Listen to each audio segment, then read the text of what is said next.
That is primitive.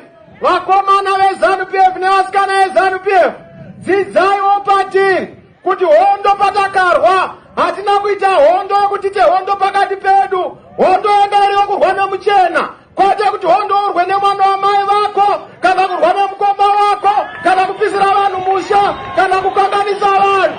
Ada pake ngade pake. Iwe ukada ZANU-PF wada pako pakaora. Ini ndikada yole ndada pangu pade uchi. Munu ne munu ngaine pake.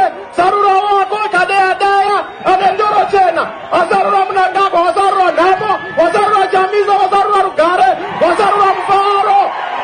Zimbabwe mamiriro ayakaita zuva ranhasi haisi nguva yekuswera uchirwisa vamwe, haisi nguva yekuswera uchirwisa avo vari kumiririra kodzero dzako iwe semwana womutemo. Takarwa hondo ikapera mugore ra1980, takarasikirwa nehama zhinji kwazvo, takafirwa nemagamba nemakomuredzi mazhinji kwazvo. Iko zvino focus yedu yava pa-economic warfare, ndo yatatarisana nayo kuti economy yenyika inge ichimira mamiriro ainofanira kuita.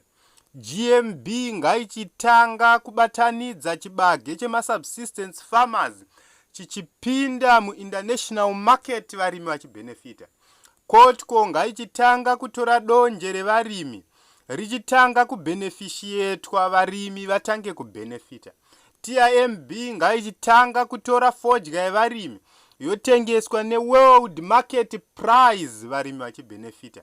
Dairy board ngaichitanga kutora mukaka kuvarimi vose, varimi votanga kubenefita. CSC ngaichitanga kushanda kubva pa world level, nyika yotanga kubenefita. That is the crust of our policy as a Citizens Coalition for Change.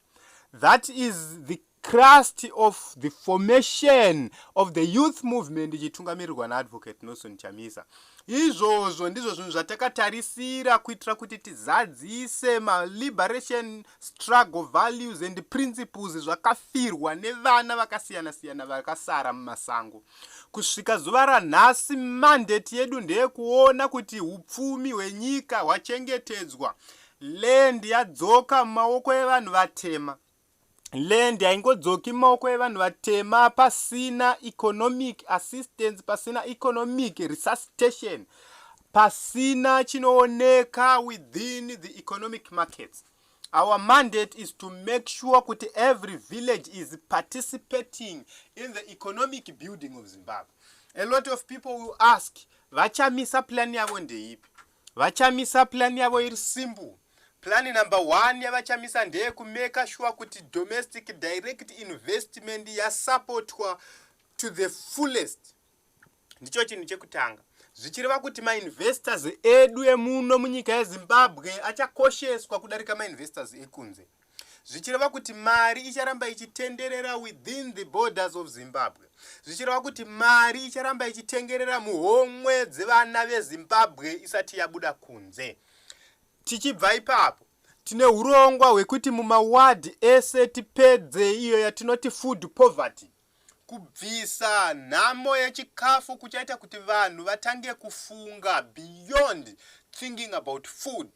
Iko zvino vanhu veZimbabwe vazhinji vavo vari kufunga vachifunga pamusoro pekuti tichadyei tichapfekei, asi kana tabvisa food poverty, nyika yeZimbabwe yakufunga about my advanced technologies kuti toita sei kuti tinge tiri panere pamusoro sezvakaita dzimwe nyika.